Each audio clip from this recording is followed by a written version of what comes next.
అంత ప్రేమున్న కృష్ణుడు రాధను ఎందుకని పెళ్లి చేసుకోలేదు? ఇది ప్రేమలో ఓటమా? లేదా దేవుని నిర్ణయమా? ఈ కథ చివరికి వచ్చేసరికి మీరు ప్రేమను వేరేలా చూస్తారు. అయితే వీడియోలోకి వెళ్ళిపోదామా? బృందావనం ఒకరోజు మౌనమైంది. వేణుగానం లేదు. గోపికల నవ్వులు లేవు. యమునా నది కూడా నెమ్మదించింది. ఎందుకంటే కృష్ణుడు మధురకు వెళ్ళాల్సిన రోజు అది. అందరూ ఏడుస్తున్నారు. కానీ ఒకరు మాత్రం ఏడవడం లేదు. ఆమె పేరే రాధ. రాధ ఎందుకని ఏడవడం లేదు అని గోపికలు అడిగారు. నీ ప్రాణం లాంటి వాడు వెళ్ళిపోతున్నాడు. నువ్వెందుకని ఏడవడం లేదు? రాధ అనిద్ది, నా కృష్ణుడు వెళ్ళిపోతే ఏడుస్తాను. కానీ అతడు నన్ను వదిలి వెళ్ళడం లేదే. ఇది కృష్ణుడు చివరిసారి వేణువు ఊదుతాడు. ఆ సంగీతం బృందావనాన్ని కాదు, రాధ హృదయాన్నే తాకింది.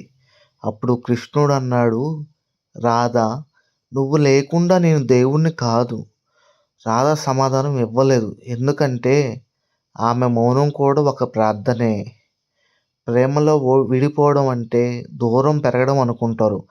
కానీ రాధ ప్రేమలో విడిపోవడం అంటే కృష్ణుడు ప్రతి మనసులోకి వెళ్ళడం అని అర్థం.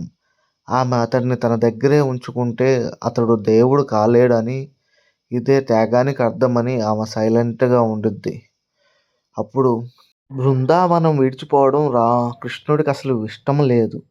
ఎందుకంటే బృందావనంలో పచ్చని చెట్లు, యమునా నది, గోవుల మందలు, అక్కడి ప్రతి క్షణం కృష్ణుడు కనిపించేవాడు.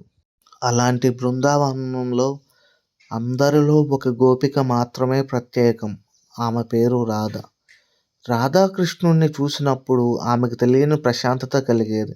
కృష్ణుడు రాధను చూసినప్పుడు తన వేణువులో మధురత పెరిగేది. వాళ్ళ ప్రేమ మాటల్లో లేదు, చూపుల్లో ఉంది, మౌనంలో ఉంది, ఆలోచనలో ఉంది. కృష్ణుడు గోవులను మేపుతూ వేణువు వాయిస్తుంటే రాధ దూరంగా నిలబడి అది వింటూ తనను తాను మర్చిపోయేది. ఇక్కడ మనం అర్థం చేసుకోవాల్సింది ఏంటిదో తెలుసా? నిజమైన ప్రేమ అంటే స్వార్థం కాదు, అధికారం కాదు, అది ఒక అనుభూతి. రాధకు కృష్ణుడు దేవుడు కాదు, ప్రేమ కాదు, అతనే ఆమె శ్వాస. కృష్ణుడు లేకపోయినా అతని ఆలోచనతో జీవించగలిగింది. ఒకరోజు గోపికలు అడిగారు, రాధా, కృష్ణుడు నీకెంత ఇష్టమో చెప్పవా అని. రాధ నవ్వుతూ చెబుతుంది, నేను కృష్ణుణ్ణి ప్రేమించలేదు, నేను కృష్ణుడిగా మారిపోయాను. ఇది ప్రేమ కాదు, ఇది ఆత్మలైక్యం అని అంటుంది. ఒకరోజు బృందావనానికి వార్త వచ్చింది, కృష్ణుడు మధురకు వెళ్ళాలి అని. అందరూ ఏడ్చారు. కానీ రాధ మాత్రం ఏడవలేదు. కృష్ణుడు వెళ్ళే రోజు అతను రాధ వైపు చూశాడు. ఆమె కళ్ళల్లో కన్నీళ్లు లేవు, కేవలం నమ్మకం మాత్రమే ఉంది. రాధ మనసులో చెప్పుకుంది, నువ్వు బృందావనంలో లేకపోయినా నా మనసులో ఎప్పటికీ ఉంటావు కృష్ణ అని. అయితే కృష్ణుడు అనుకుంటాడు, కృష్ణుడు రాజు అవుతాడు, ద్వారకలో ఉన్నాడు. కానీ రాధ మాత్రం బృందావనంలోనే ఉంది. వాళ్ళు అసలు కలవడం లేదు, కానీ విడిపోలేదు. ఎందుకంటే నిజమైన ప్రేమకు కలవడం అవసరం లేదు, ఆత్మతో ఆత్మ కలిస్తే చాలు.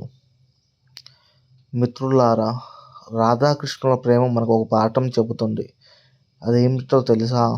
ప్రేమ అంటే పొందడం కాదు, ప్రేమ అంటే వదిలేయడం కూడా కాదు, ప్రేమ అంటే ఒక భక్తి, ప్రేమ అంటే ఒక త్యాగం.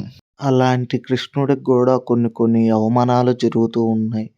ఆ అవమానాలు ఏమిటో కాదు, 16,000 మంది గోపికలు ఉన్న కృష్ణుడికి ఒక్క రాధ మీద మాత్రమే ఎందుకంత ప్రేమ? ఎందుకంటే శ్రీకృష్ణుడు అంతగానం ఆమెను ప్రేమించాడు కాబట్టే. ఆ ప్రేమలో ఎన్నో త్యాగాలు ఉన్నాయి కాబట్టే మనము ఇప్పటికీ కూడా ఆ త్యాగాల గురించి, ఆ ప్రేమ గురించి చెప్పుకుంటూ ఉన్నాము. మీరు ఇంతవరకు కానీ వచ్చి ఉంటే ఒక లైక్ చేయండి, అలాగే ఒక సబ్స్క్రైబ్ చేసుకోండి. ఎందుకంటే నేను చెప్పే వీడియోస్ అన్నీ డివోషనల్ వీడియోసే ఉంటాయి. కాబట్టి అందుకే కృష్ణుడు మధురకి వెళ్ళాల్సిన సమయంలో మధురాయికి వెళ్ళిపోతాడు.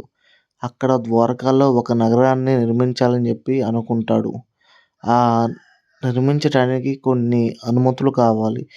భూమి మీద నిర్మించినట్టు నిర్మించకుండా మనం సముద్రంలో నిర్మిద్దాం అనే ఒక ఆలోచనతో శ్రీకృష్ణుడు సముద్ర దేవునికి ప్రార్థిస్తుంటాడు.